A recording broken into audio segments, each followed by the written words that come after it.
For over 25 years, one single question has dominated the anime world. What is the One Piece? Is it wealth? Is it fame? Is it ultimate power? Eiichiro Oda has explicitly promised us in interviews that the reward is a physical object. It's not just a moral lesson, and it's definitely not the friends we made along the way. But what if we've been looking at the word physical all wrong? Think about the structure of this story.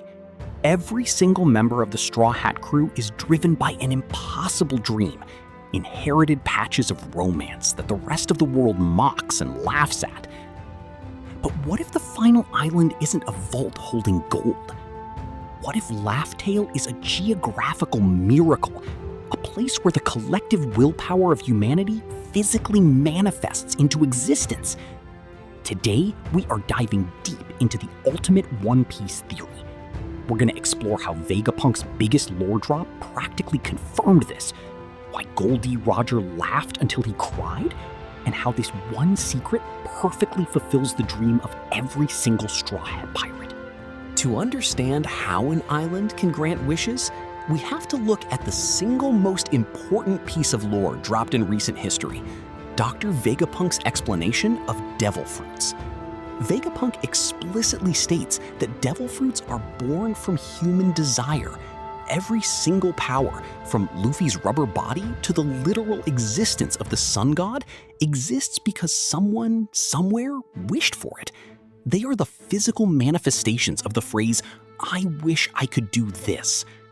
If human willpower, or Haki, can manipulate reality, and human desire can literally birth devil fruits, then the concept of desire manifesting into reality is already the core science of the One Piece universe. So what happens when you reach the absolute center of the world, the point where all lines converge? Laugh Tale isn't just an island, it is the epicenter of the ancient kingdom. This was a civilization that possessed technology and a fundamental understanding of the world far beyond our own. It is highly likely that Laugh Tale is a localized space where the barrier between human imagination and physical reality completely dissolves. If Laugh Tale is the place where dreams manifest, then the grand finale of One Piece isn't just a battle for a throne, it's the simultaneous awakening of the Straw Hat Pirates' destinies. Let's look at how this solves the mysteries of their individual, seemingly impossible goals.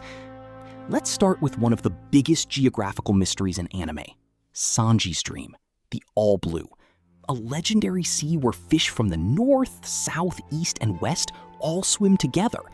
Geographically, this shouldn't exist because of the massive barriers of the Red Line and the Grand Line. Fans have long theorized that Luffy will just blow up Mary Geo's to create it. But what if it's more beautiful than that?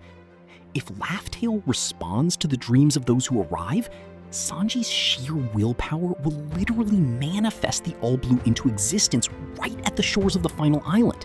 The sea itself will rewrite its laws to accommodate his lifelong dream, bringing the four seas together.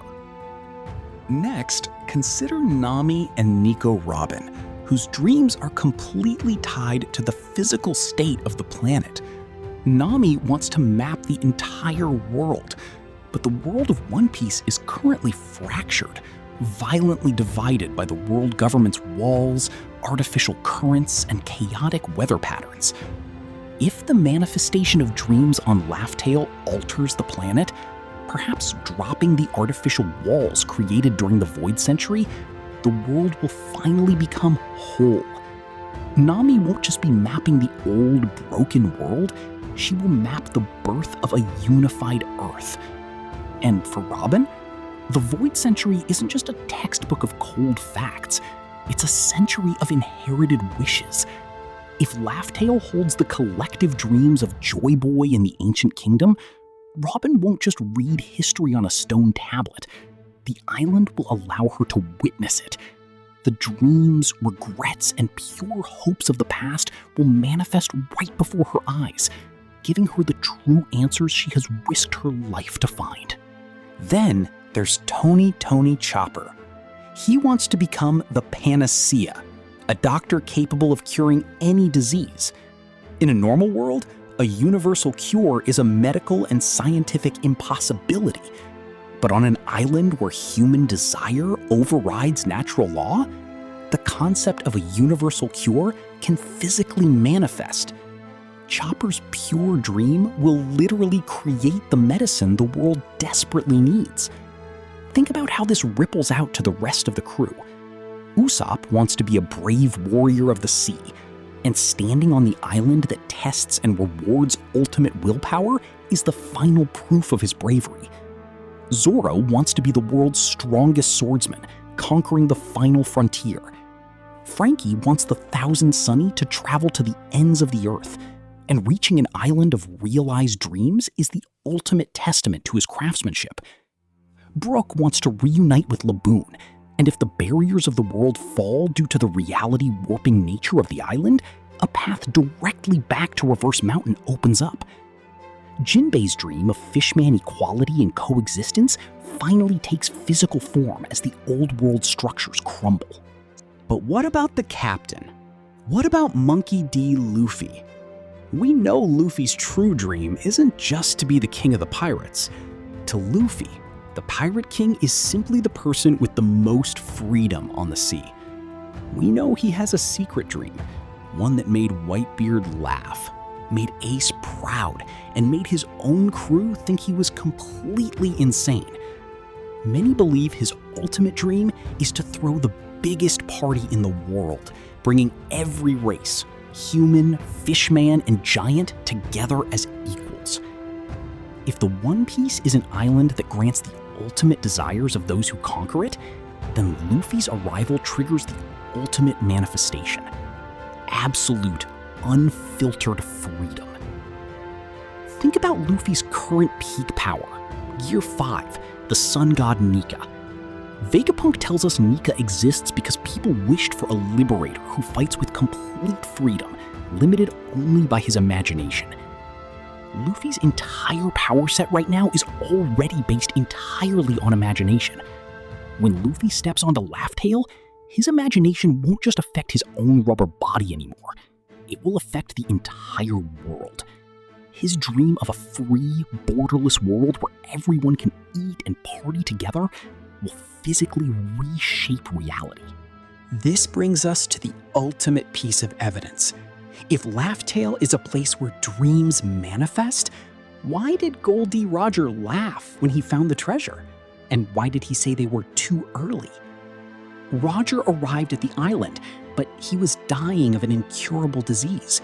More importantly, the ancient weapons, specifically Poseidon, the mermaid princess, had not been born yet. Roger didn't laugh because the treasure was a joke. He laughed because he realized the One Piece isn't a weapon you swing or gold you spend. It is a catalyst that requires the right dreams and the right era to activate.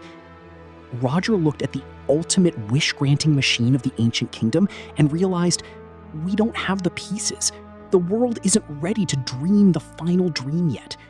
He laughed at the beautiful irony that he had conquered the entire ocean, only to realize he was just the warm-up act for the boy who would carry Joy Boy's true will 20 years later. He left everything there because the treasure literally cannot exist without the person who possesses the ultimate imagination, Monkey D. Luffy.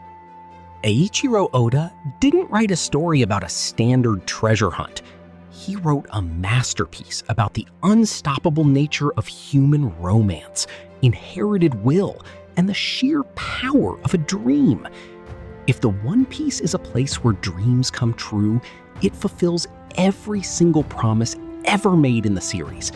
It validates every tear shed by the crew, every mountain Zoro climbed, every map Nami drew, and every single time Luffy stood back up and refused to let his dream die. The One Piece isn't gold. It's the ultimate reality that human imagination can never be locked down by a world government.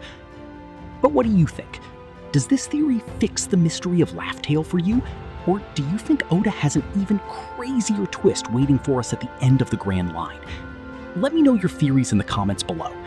Don't forget to hit that like button, subscribe for more deep dive anime lore, and as always, keep dreaming. See you in the next video.